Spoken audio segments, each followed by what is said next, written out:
राधे राधे, श्री शिवाय नमस्तुभ्यम। और देखो आज है एकादशी 11। तो 11 के दिन मतलब चावल भी नहीं खाते और हेयर कटिंग वगैरह नहीं कराते, नेल्स वगैरह नहीं काटते, शेविंग नहीं करते, कुछ चीज़ों का ध्यान रखा जाता है। तो मैं इसका महात्म मैं इनके पढ़ लेती हूँ। तो एकादशी का महात्म इस प्रकार है। जया एकादशी, माघ मास की शुक्ल पक्ष की एकादशी। श्री कृष्ण भगवान बोले, हे राजन, माघ मास की शुक्ल पक्ष एकादशी का नाम क्या है? श्री कृष्ण भगवान बोले, हे राजन, माघ मास की शुक्ल पक्ष एकादशी का नाम जया है। इस एकादशी के व्रत से मनुष्य भूत प्रेत पिशाच आदि की योनि से छूट जाता है।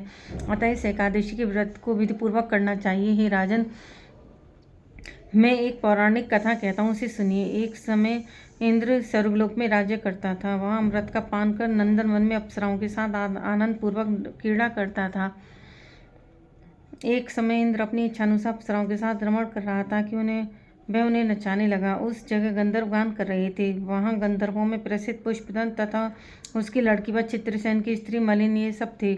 उस जगह मलिन का लड़का पुष्पवान और उसका लड़का माल्यवान भी था। उस समय पुष्पवती नामक एक गंधर्व लड़की माल्यवान को देखकर उस पर मोहित हो गई और काम बाण से चलायमान होने लगी। उसने अपने रूप, सौंदर्य, हाव भाव आदि के द्वारा माल्यवान को वश में कर लिया। हे राजर्षि, वह पुष्पवती अत्यंत सुंदर थी, उसके लक्षण अत्यंत सुंदर थे। पुष्पवती की ऐसी सुंदरता को देखकर माल्यवान भी उसके ऊपर मोहित हो गया।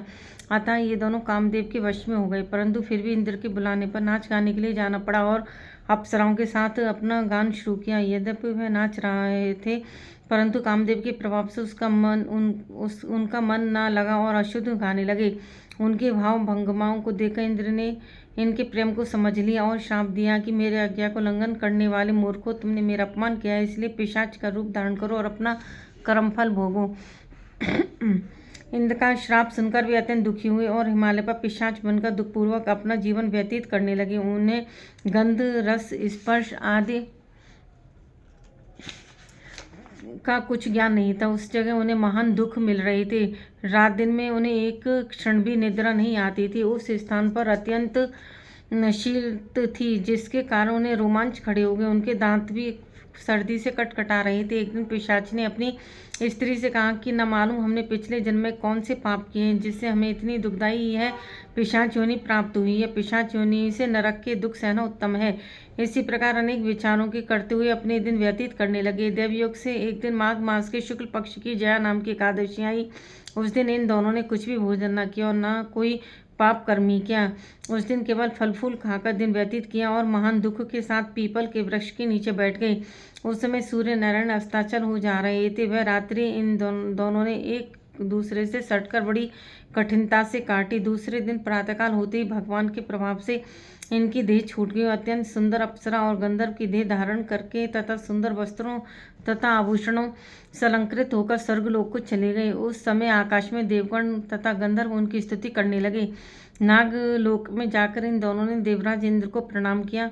इंद्र को भी इनको अपने प्रथम रूप में देखकर महान आश्चर्य हुआ और वह इनसे पूछने लगे कि तुमने अपनी पिशाच देह से किस प्रकार छुटकारा पाया, सो सब कहो। इस पर माल्यवान बोले, हे देवेंद्र भगवान विष्णु के पुण्य से हमारी पिशाच योनि छूटी है। इंद्र बोले, हे माल्यवान, एकादशी व्रत करने से तथा विष्णु के प्रभाव से तुम पिशाच की देह को छोड़कर पवित्र हो गए हो और हम लोगों के लिए भी वंदनीय हो गए हो, क्योंकि शिव तथा विष्णु भक्त हम लोगों के वंदना करने योग्य हैं। अतः आप लोग धन्य हैं, अतः आप लोग धन्य हैं, धन्य। अब तुम पुष्पवती के साथ जाकर विहार करो। हे युधिष्ठिर, इस जया एकादशी के व्रत करने से समस्त कुयोनि नष्ट हो जाती है।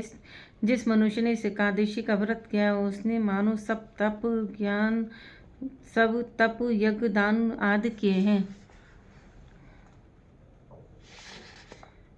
बोलो एकादशी महारानी की जय। देखो आज एकादशी का बहुत ही महात्म रहता है। तो राधे राधे, जय श्री कृष्ण।